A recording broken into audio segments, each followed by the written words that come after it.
Hi all, hope you're having a good night.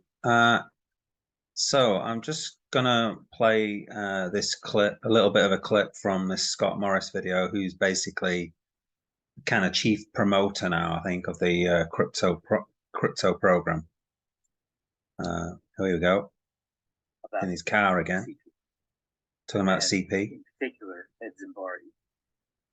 And for whatever reason, I've known this for a long time, but for whatever reason, it just occurred the reality of this really incredible thing that happened. So myself in the past, Ed Zimbardi and other people all over the world are engaged in the business of AdWords and referral programs and making lots of money, doing those kinds of things. And it never occurred to anybody to turn that into a program that people like us could benefit from. So this was kind of like the epiphany that I had. It was Ed Zimbardi's brainchild. Somebody had to dream it up. It's like when you think about inventing something. When you think about Leonardo da Vinci, um, Bach, the brilliance of the things that they came up with, and these are independent. You're not going to believe. I mean, he's going to actually compare, right? Spark, JS Spark, you know, yeah, all of that. Um, he's going to compare JS Spark and Leonardo da Vinci to Ed Zimbardi. So I just thought I'd prepare you for it. Okay. So Singular ideas, okay? Brilliant thoughts, sparks of brilliance that just pop into your mind. It's happened to me. This is what happened, okay? You guys don't even understand this. It's like Ed had this spark of genius that no one else in the world had ever thought about before. And it was how to turn something that a lot of people are doing and making shitloads of money doing, how to turn it into a program where ordinary people could benefit from it and make a living, a great living, even get, depending on your definition of rich, even get rich. And that was the brainchild. He's the one that brought that idea to the company that he's been working with and said, let's do this. And they said, okay, you design it, you figure it all out, and we'll do it. But we don't want to be any part of it. And I want you to really give that some thought because, like every single thing, and I know every single person I'm talking to right now has had this spark, and it might be just a little tiny thing, like in your garage trying to figure something out, and all of a sudden it's like, oh yeah, that's how it'll work. Or in your marriage or relationship or in your business, there's like you have had those sparks of genius. They may not have been as brilliant as Leonardo's or Da Vinci's or or Bach's or Zimbardi's, okay, but nevertheless, it solved the problem.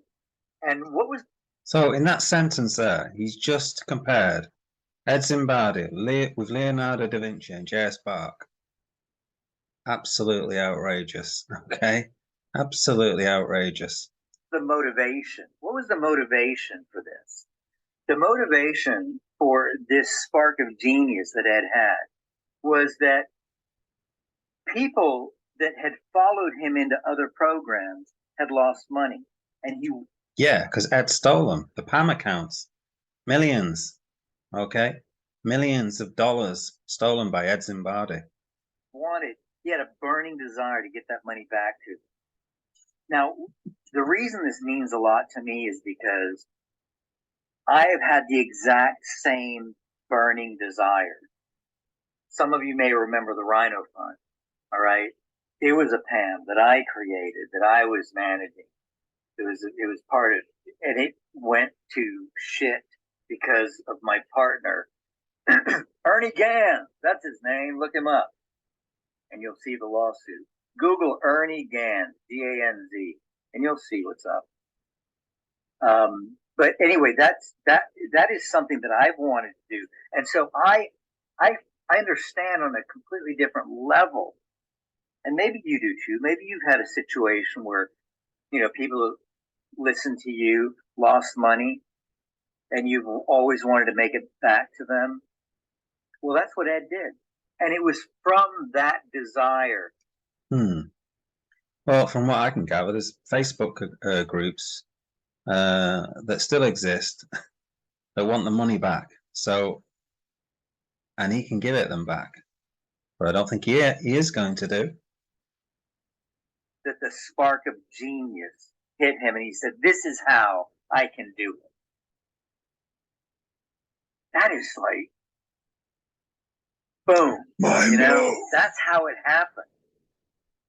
I know it because I've had the same thoughts that Ed has had. I've had the same passion, the same emotional response to loss that Ed has had. But I'm going to tell you something else.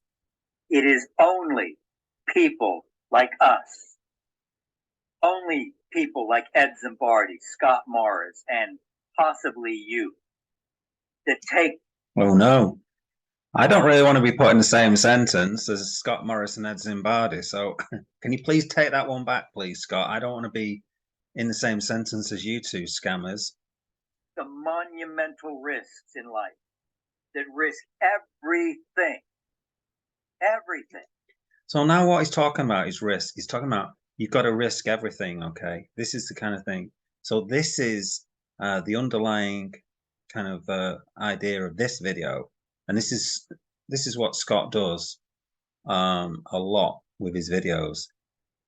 He paints all this picture, he gives you this backstory and this story, and he's kind of, but he's getting you really to put all your money into the CP, into crypto program.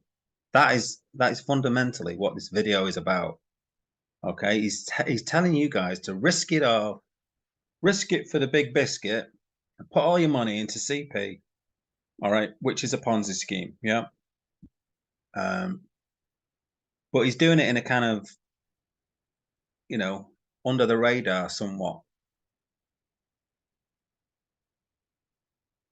To help other people, to get ahead, to make something incredibly special happen. We risk everything. And sometimes we take a beating. And out of that beating. And if you do put all your money into crypto program, you will take a beating eventually. All right. I don't know when it's going to fail. Pretty soon, in my opinion. But it will fail through one reason or another. Beating that Ed took on the PAMs came this spark of genius. Ed didn't take a beating on the PAMs. He basically stole everyone's money. All right. He manufactured all the trading figures and stuff and took everyone's money and basically said the trades all went south. But the reality is Ed took everyone's money, millions of dollars. That is now paying me and you and everybody else in CP every single day. I want you to think about that. CP is only getting paid out because more people are joining. Okay. Eventually it'll fail, but it's only getting paid out because it's a Ponzi scheme, guys. There's no advertising affiliate scheme going on or anything like that. There's no arbitrage going on or anything like that. Think about that. It's so important. It's so important that we understand the struggle that this man has been through to come to these conclusions. Think of the struggles of all the people who've lost the money in these PAM accounts. All right. Think about those people. To design this program, to pour his heart and soul out to us every day on Facebook Lives, to entertain us in Punta Cana and all over Europe and all over the United States. So all this entertainment, guys, is coming at a cost. He's taking money from PAM accounts and stuff like that and spending it on holidays and lunches and things like that. So I hope all these people who are getting paid these lunches are saving up some money, because if and when the clawback happens, all right, all of these lunches and stuff that Ed has supposedly been paying for, in reality, it's all stolen money. All right, you're dining out on stolen money. Your holiday that you've gone to on wherever it was, Dominican Republic or somewhere, that's all been bought for, paid for with stolen money from PAM accounts. And say, come and say hello to me. I'm buying dinner. I'm buying the drinks. Who does that? There's only one other person I know who does it. It's me. You may be one of those people too, but I don't. These guys want to paint a picture of how great they are, but they're not. They're scammers, and they just steal people's money and then splash it out on expensive meals and things like that, just to make themselves look good and look the part. And they're just complete scumbags.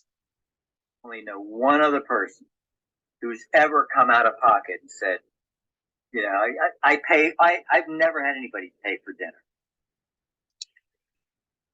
Okay, don't need to hear much more of this. So I mentioned some stuff in the comments. So I put here, comparing Ed Zimbardi to Leonardo da Vinci and J.S. Bach has got to the most surrealist thing I've heard. All right, and it is. The guy is a crook and a lot of other bad things I cannot even talk about on here. So then Scott Morris responds, I didn't compare him to anyone, asshole. Go back to the black hole you crawled out of and suck wind. No idea what that means. Is that some sort of American phrase? I don't really know. But I've just played you the video, and quite clearly, he compares Ed Zimbardi with J.S. Bach and Leonardo da Vinci. All right. I mean, they're named in the same sentence. If you put two people in the same sentence and then start saying sparks of genius and all of that, how is that not comparing? I mean, is this guy stupid or something? So then I put, Scott Morris, you gave an example, those two greats having sparks of genius, and then said about Ed, scumbag Zimbardi, having a spark of genius to share CP. How the F is that not comparing? Are you stupid or something?